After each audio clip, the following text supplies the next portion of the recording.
कोई किसी को सुख दुख नहीं देता, हमारे आचरण ही हमारे को दुख देते हैं, पक्की बात समझ लो।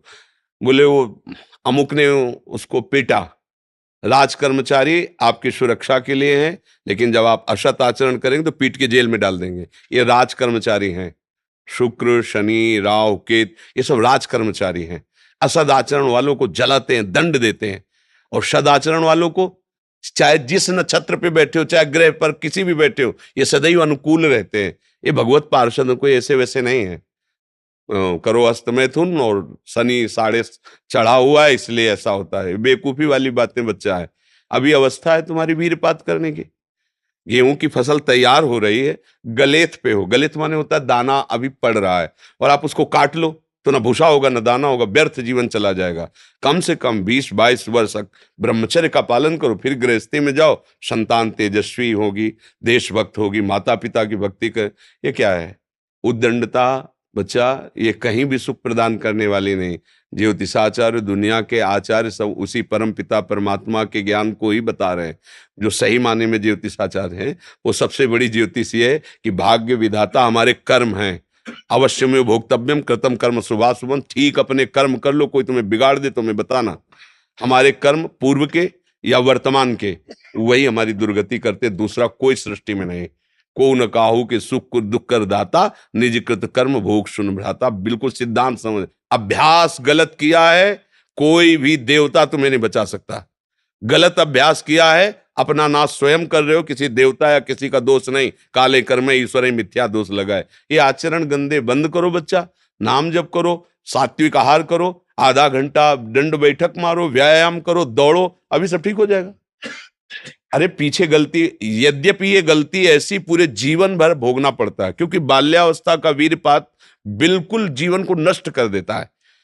इसीलिए बालकों को गुरुकुल में रखा जाता था, चाहे वो राजकुमार हो चाहे किसी का बालक हो। वहां वो एक साधुता से जितेंद्रीय होकर के फिर गृहस्थ धर्म में जाता था। 10-20-50 वर्ष गृहस्थी में रहा, कुछ उसका बाल बाका नहीं हुआ, फिर वो विरक्त होकर के आंतरिक, फिर वो जितेंद्रीय होकर के परमात्मा को प्राप्त कर ले। आज हमारी बाल्यावस्था से मोबाइल का संग है, गंदे बच्चों का संग है, अब ये गंदी आदतें हो गई, सर्वनाश हो गया। अब सोचो, ये अवस्था तुम्हारी चिंता सुख से ग्रसित होने की है, आनंद में उमगने की है, अभी नौ किशोर अवस्था है। ये तो मस्ती वाली, क्योंकि मस्ती हटा दी, अब रह क्या गया जीवन में। ये जो लोग समझते हैं ना कि जैसे खून निकलवा लो तो खून बन जाता है, बहुत गलत बात है। वो दान देना, वो महीने में वो बात एक अलग है, लेकिन सप्तम धातु वीर एक मन शुद्ध सात्विक पौष्टिक अन्न के बाद एक बार के लिए तैयार होता है। और यहाँ बच्चे खिलवाड़ में 2-2 3-3 बार रोज, अब क्या होगा? उनका हड्डियों तक की सामर्थ्य नष्ट हो जाएगी, कुछ दिनों बाद देखना बंद हो जाएगा, ऐसे चौंधियाने लगोगे, खड़े होने में चक्कर आएगा, कमर दर्द करेगा, पैरों में टूटन बनी रहेगी, दिमाग में टेंशन बनी रहेगी, पढ़ोगे तो कुछ याद नहीं रहेगा, स्मृति नष्ट होने लगेगी, एक नास्तिकता छा जाएगी, फिर ये जीवन भार लगेगा, फिर नशा में उतर जाओगे। हर बहन भाई को 20 वर्ष तक नियम पूर्वक ब्रह्मचर्य रहना चाहिए। ये जो व्यवहार चला है, अब क्या है कि कुछ भी बोलो तो जबान पे लोग अंकुश की, वो तो ऐसा बोल रहे। ये जो मोबाइल की सुविधा और उसमें सब गंदी बातें देखना, अब आप पढ़े लिखे हो, सर्च करो, सब आ जाएगा। ये जीवन का नाश कर देने वाली बातें हैं बच्चों के। माता पिता को इन पे सावधान रह करके अंकुश करना चाहिए, क्योंकि वो इस समय उन्मत्त हैं बच्चे, उनको वास्तविक सत असत का ज्ञान नहीं है, तो वो अपना ही अहित करने के लिए अपना सुख समझते हैं, अपना अहित कर रहे हैं, अपना सुख समझ रहे हैं। ये तो कहो भगवान की आपके ऊपर कृपा है जो आप हिम्मत करके अपनी बात यहाँ कह रहे हो, पर फिर भी अबलो नशानी अबना नशे हो, सावधानी से चलो। पर हम जो कह रहे हो मानो, आधा घंटे व्यायाम निश्चित करो, सबको करना चाहिए, चाहे स्त्री शरीर हो चाहे पुरुष शरीर हो। एक बार शरीर को बहुत एक्टिव करना चाहिए। ये शरीर हम नहीं है। जैसे आप मोटरसाइकिल सुबह सुबह आप बैठो तो पहले क्या करते हैं? हाई रेस में डाल करके उसको एकदम गर्म करते हैं ना, सब खुल जाए, अब चलो ऐसे हाई रेस में इसको लाओ, 10-15 मिनट दंड बैठक व्यायाम प्राणायाम आसन आदि के, फिर अपनी दिनचर्या करते हो तो आप संयमी रहोगे, आपके प्राण पुष्ट रहेंगे, आपका अन्न पचेगा, कोई भी चोट आदि बहुत कम मात्रा में आपको कष्ट देगी। हर बीमारी से लड़ने के सामने, अब यहाँ सुबह 10 बजे तक सो रहे, व्यायाम क्या करेंगे? प्राणायाम क्या करेंगे? आसन क्या करेंगे? सूर्य जिसके सोने पर उदय हो गया, उसकी आयु बुद्धि स्त्री कांति सब क्षीण हो जाती, कौन मानता है? रात्रि के 2-2 3-3 बजे तक जगना और सुबह 10-11 बजे तक सोना, ये दिनचर्या है। अभी सावधान हो जाओ। बिगड़ तो गया, अब ये नहीं कह सकते कि अभी कुछ नहीं बिगड़ा, बिगड़ गया। अगर कभी 25 वर्ष के बाद गलती हुई है तो हम उसे कह सकते हैं कुछ नहीं बिगड़ा, क्योंकि तुम्हारा पुष्ट है जीवन पूर्व से, अब आगे बढ़ो। लेकिन बच्चापन से ये जो रोग लग रहे, 13-14 वर्ष का बच्चा है और उसकी हालत ये है कि उसे वैद्य के द्वारा औषधियां दिला करके उसे ठीक करने की चेष्टा कर रहे हैं। क्या हुआ? ये 13-14 वर्ष की अवस्था, इसमें तो उधर वृत्ति ही नहीं जानी चाहिए, मस्ती होनी चाहिए, एक अलौकिक मस्ती, ये किशोर अवस्था है। पर आचरण और संग ऐसे हो गए कि अब कैसे कहें। सात्विक आहार करो, व्यायाम करो और थोड़ा भगवान नाम जप करो। माता पिता के चरण छूते हो? नहीं, माता पिता के चरण नहीं छूना, माता पिता की अवहेलना करना, कहाँ से बुद्धि आएगी? अपने बुजुर्गों को प्रणाम करना, संतों को प्रणाम करना, माता पिता, रोज बुद्धि शुद्ध होती है। प्रातः काल उठ के रघुनाथा, मात पिता गुरु नाम ही माथा। तो ये सब लिखी बातें रह गई। नए नए बच्चे हाय हेलो शुरू है, मिलेंगे तो क्या कहे, पहले कहते जयराम जी की, नहीं गांव में कहते थे राम राम भैया, राम राम कहते, अब क्या कहते, हाय तुम्हारा दुर्भाग्य हमारा दुर्भाग्य। ले बच्चे नहीं कहते हाय, हाय जानते हो कब का, हाय ये हो गया, मतलब बुरे को कहते हाय। और यहाँ शुरुआत में भी कहेंगे कि हाय, कि हमारा तुम्हारा दोनों का दुर्भाग्य है हाय। और पहले कहते राम राम, तो वो भी बोले राम राम भैया राम राम। 4-6 बार नाम हो गया, कितना मंगल नाम हुआ। पहले नाम रखे जाते थे, राम कुमार, शिव कुमार, कृष्णदास, ऐसे। और अब क्या नाम, गप्पू लप्पू, जब तक क्या नाम, मतलब उनका कोई अर्थ नहीं, कोई महत्व नहीं।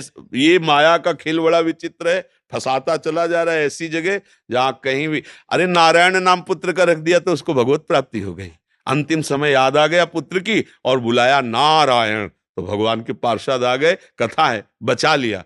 अगर हम परिवार में भगवान नाम रखें, थोड़ा नाम कीर्तन करें, भगवत चर्चा करें और बच्चों को बैठाल के संकोच न करें। माता पिता को चाहे, एक हम जानकारी के भक्त, वो अब संन्यास ले चुका है बच्चा, वो उसकी माँ ऐसे समझाती जैसे मित्र से, कि देखो बेटा तुम जवान हो रहे हो, तुम्हारा मन ऐसे भोगों की तरफ जाएगा, ऐसी ऐसी क्रियाएं भोगों की होती हैं, क्या तुम शुरू कर दिए? तो उसका नहीं मम्मी। क्या क्या तुम्हारे मन में ऐसा आता है? आता तो है, बिना हमारे, हम तुम्हारे मित्र भी हैं, तुम्हारी माँ भी है, बिना हमारी अनुमति के तुम ऐसा आज वही सन्यासी है। वो जब हमसे बात करे तो हमका प्रणाम है तुम्हारी माँ को, बोले मुझे अगर संभाला तो मेरी माँ ने संभाला।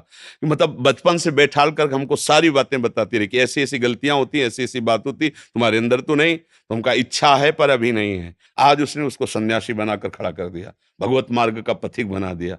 मंदालसा ने अपने चारों पुत्रों को ब्रह्मबोध करा दिया। माता पिता का प्रथम रोल होता है। अब वो शर्म लिहाज इसमें क्या करना, बच्चा हमारा गड्ढे में गिरने जा रहा है, हम शर्म लिया, बैठा लो उसको पास में। देखो मोबाइल में गंदी चीजें तो नहीं देखते, गंदे बच्चों को संग तो नहीं करते, अगर आप ऐसा करते हैं तो नहीं करना चाहिए। उनका मैसेज देखें, उनका मोबाइल देखें, उनकी चेकिंग करें, उनकी मानसिकता को समझे। गलत हो गए हो तो उनको प्यार दुलार से, बड़ी कोई बात नहीं, गलती सबसे होती है, सुधार करो, मतलब उसको इतना पुष्ट करो कि वो बोझा ना लादने पावे और आगे निकल जाए। भाई इतनी फुर्सत का है माता पिता, वो अपने ही मनोरंजन से फुर्सत ले, वो अपने ही मन को संभालने में परेशान है। इसलिए अच्छा है बच्चा, सावधानी से चलो, अब कभी मत करना। क्योंकि इस क्रिया में क्या होता है कि नस नाड़ियां इतनी कमजोर हो जाती हैं कि फिर आगे चलकर आप करोगे भी नहीं, पर वो शक्तिपात हो जाएगा, मतलब नष्ट हो जाएगी वीर शक्ति। वो आपको ऐसा लगेगा कि हमने तो कुछ किया ही नहीं, और वो ऐसे हो जाएगा। मतलब नस नाड़ियां एक, ये हम अनुभव की बात कहते हैं जो हमसे मिले हैं साधक, कि स्नान कर रहे हैं, कोई हमारी क्रिया नहीं हुई, पर ऐसे हम सोने जा रहे हैं पर कुछ क्रिया नहीं, ऐसे छू गया तो ऐसे बिल्कुल शक्तिहीन हो जाता है। तो ये अपना नाश करना है। कुछ दिनों बाद नींद आना बंद हो जाएगी, कुछ दिनों बाद दिमाग में निगेटिव केवल रह जाएगा, नकारात्मक सोच रह जाएगी। हमें लगता है शरीर समस्त सद्गतियों का हेतु बनता है।